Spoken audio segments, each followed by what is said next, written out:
చూసావుగా, చుట్టూ మందు పాత్రలున్నాయి. అడుగు ముందుకేసావో పిప్పైపోతావు. మర్యాదగా నా వరాన్ని నాకు అప్పగించి నువ్వు లొంగిపో. నీకు క్షమాభిక్ష పెట్టిస్తాను.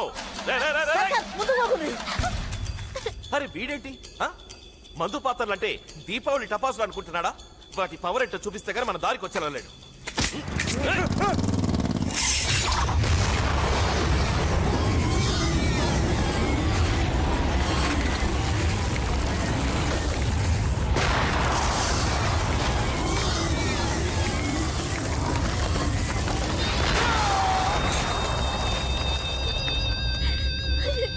పోచమ్మా, వీడు దేనికి లొంగెలలేడు. నేను మాటల్లో పెడతాను, నువ్వు వాడిని షూట్ చేసి. వద్దు సార్, పొరపాటునానికి బుల్లెట్ తగిలి మందు పాత్ర మీద పడ్డాడు అనుకో, మీ వరం కూడా తుకుడలు అయిపోతుంది సార్. వద్దు, అలా అవ్వకూడదు. రేయ్, నేను 7 అంకెలు లెక్క పెట్టేలోగా వెనక్కి రాకుంటే మా బుల్లెట్లకి నువ్వక్కడే కుప్పకూలిపోతావు.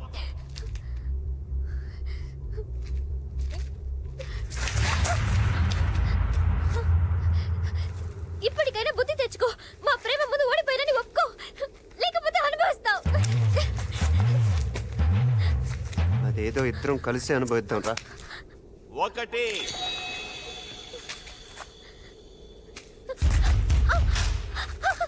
2 3 4 5 6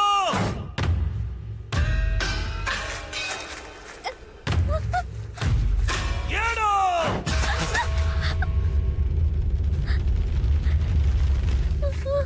సారు, ఇప్పుడు 7 అడుగులు ఎవరేసినట్టు?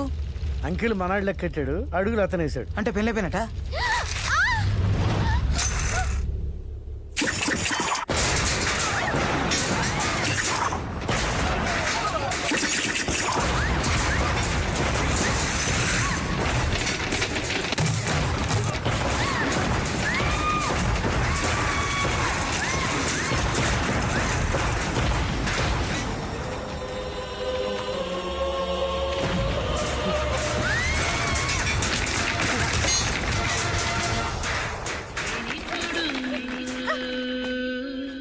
వీణ్ణి బతకనివ్వను.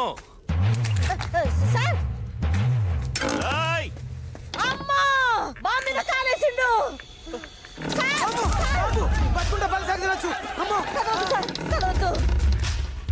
కదలకండి సారు, కదలకండి. మంచి గిరుక్కున్నాడు కొడుకు, దెబ్బకు నుజ్జు అయిపోతాడు, పేడ ఎరడైపోతుంది. ఓయమ్మనే ఓయమ్మనే ఓయమ్మనే.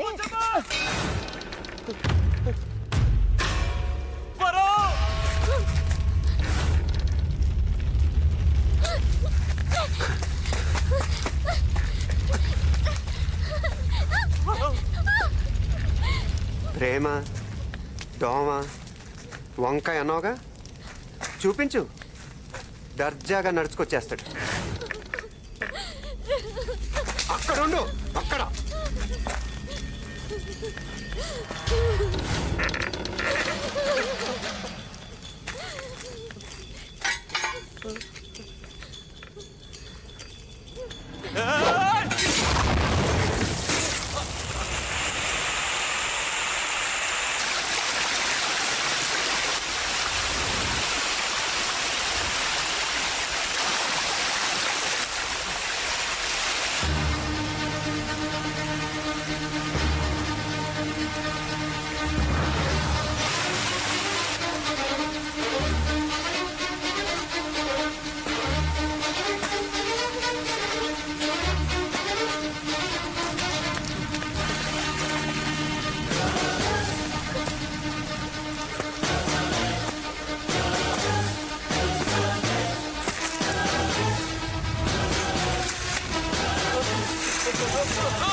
నీ ప్రాణాలు నీకు భిక్షంగా ఎందుకు పడేస్తున్నానో తెలుసా?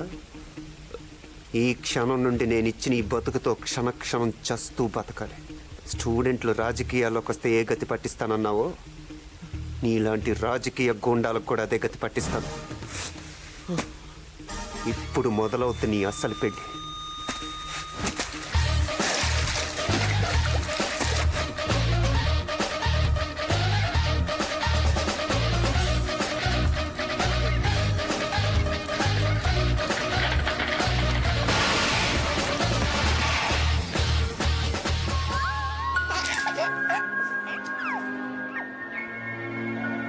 నీ పేరేంటమ్మా? యాదవ్ అండి. అడగలాడండి.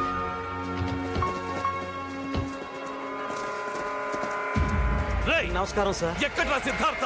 చెప్పండ్రా, ఎక్కడ సిద్ధార్థ? తెలుసు సార్. చెప్పండి. సిద్ధార్థ్ ఎక్కడ ఉన్నాడో మాకెలా తెలుస్తుంది సార్? రేయ్, ఒక్కటి కూడా వదిలిపెట్టకండి. కుళ్ళబడిచేయండి నా కొడుకుని. రేయ్.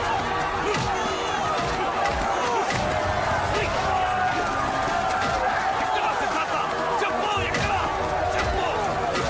రేయ్, చెప్పండి.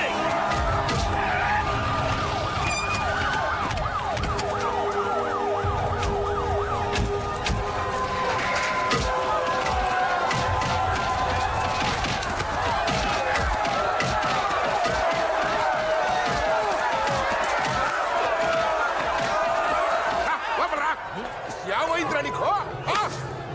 నీకేమైనా దెయ్యంగాని పట్టిందంటరా? నువ్వేమైనా మామూలు మనిషి అనుకుంటున్నావా? హోమ్ మినిస్టర్వే. నేను కాదు, నేను మినిస్టర్ని కాదు. నేను రాజీనామా చేశాను. నేను ఇప్పుడు పప్పు యాదవ్. చేశానా? పప్పు యాదవ్. ఓడి రాజీనామా పిఐటి. సార్ ఇదిగోండి. అసలు ఈ రాజీనామా నేను యాక్సెప్ట్ చేస్తే కదా. నీ బోడి మంత్రి పదవి నా చేతుల్ని కట్టేస్తోంది, నా శక్తిని చంపేస్తోంది. వారని బండ బడ. నువ్వు గొప్ప లీడర్ అని చెప్పు కదంట్రా. అయ్యగారిలో అందరినీ ఒప్పించి మరీ మినిస్టర్ గా కూర్చోబెట్టానా? యో, నేను నా పొజిషన్ లో సేఫ్ గా ఉంటేనే నీ పొజిషన్ సేఫ్. చూడు, లేకుంటే నువ్వు కటకడాలను కల ఇంతే. నీ అమ్మక్కడ మన ఆగరా. ఇక పిచ్చిగా పడుతుంటరా. పాలిటిక్స్ అంటే ఇంతేరా. పబ్లిక్ సింపతి కోసం నేను ఫార్మాలిటీగా విజిట్ చేశా అంతే. అర్థం చేసుకో. పదవి చేతులు లేకపోతే పబ్లిక్ కే తిరగబడతారు. నా ప్రతి politics politics politics politics. Siddhartha Siddhartha Siddhartha.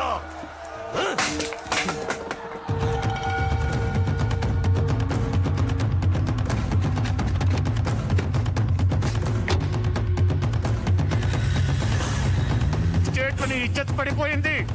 ఏం బావా, నన్ను జైల్లో ఉంచి నాకు చేతులు కట్టేశావు. ఇవన్నీ తెలిసి ఇంకా ఇలా ఉంటే కత్తులు క్షమించిన బాంబులు క్షమించవు. బయలుదేరా. నా చెల్లిని తీసుకురాకపోతే నా పేరు మొండినానే కాదు.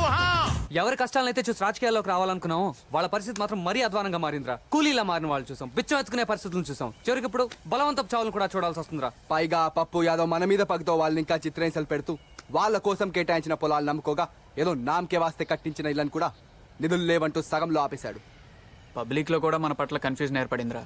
అసలు మన సిద్ధాంతం ఏంటో, దానికి ఎన్నుకున్న దారేంటో తెలియకపోవడం వల్ల సివిల్ డిఫెన్స్ ద్వారా మనం ఎన్నాళ్ళు కూడగట్టుకున్న పేరును కూడా కోల్పోతున్నాం.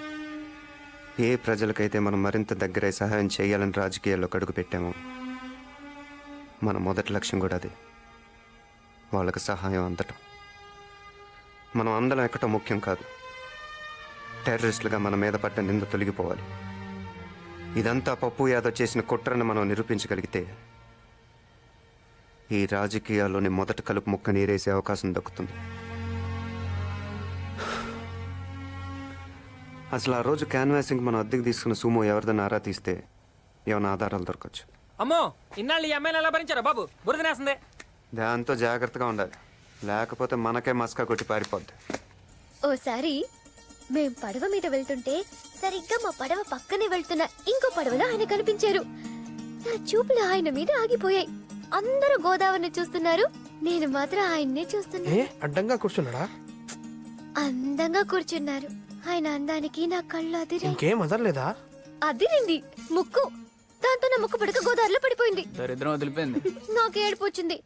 అంతే, ఆయన దూకేశారు. అలా చిన్న ముక్కు పుడక కోసమని గోదావరి అంతా ఇది తెచ్చిచ్చారు. ఎవరిదో పీకిచ్చుంటాడు. నువ్వేంటి అదో టైప్ లో మాట్లాడతావు? నీకుందిలే ఆయన చేతిలో. ఎంతవరకు చెప్పాను? ముక్కు పడికిచ్చారు కదా, ఆ రోజు నుంచి నా మనసులో లేదు. కళ్ళు తెరిసినా మూసినా ఆయనే. ఆ తర్వాత నేను అన్నం తినేదాన్ని కాదు, నిద్రపోయేదాన్ని కాదు. ఓసారి మేమిద్దరం గుడి వెనక గులాబీ తోటలో కలుసుకున్నాం. అక్కడ ఆయన సిగ్గేస్తోంది బాబు. అమ్మో నాకు భయమేస్తుంది. అప్పుడు ఆయన నా దగ్గరికి వచ్చి ఏమన్నారో తెలుసా? వరం, నీకే వరం కావాలో కోరుకో అన్నారు. అమ్మాయిలు పడేయడానికి ఏ మగాడైనా అదే చెప్తాడు. అప్పుడు నేనేం అడిగానో తెలుసా? వెండి పట్టీలు, ఎండు చేపలు. కాదు, ఒక ఎర్ర గులాబీ కావాలని అడిగాను. తక్కువ తెప్పించుంటాడు. ఎలా ఇస్తారు? అది తెల్ల గులాబీల తోట. ట్విస్టులు చాలా ఉన్నాయి. అప్పుడు ఆయన ఏం చేశారో చెప్పుకోండి చూద్దాం. ఫోన్ చేసి తెప్పించాడా? మ్మ్హ్మ్. అది తప్ప ఇంకో వరం ఏదైనా కోరుకోమన్నాడా? మీ ఆలోచనలు అంత దాకానే వెళ్తాయి, కానీ ఆయనలోని ప్రేమికుడు తన ప్రేయసి కోసం ఏం చేశారో వినండి.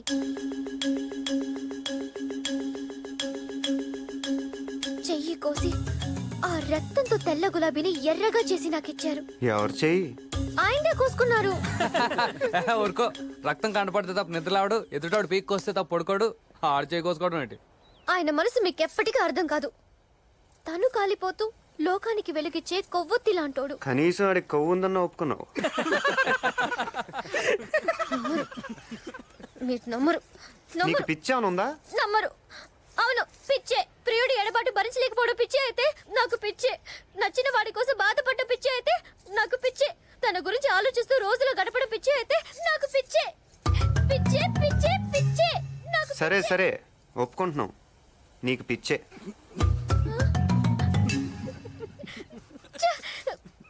పవిత్రమైన నా ప్రేమ గురించి మీలాంటి వాళ్ళ దగ్గర చెప్పడం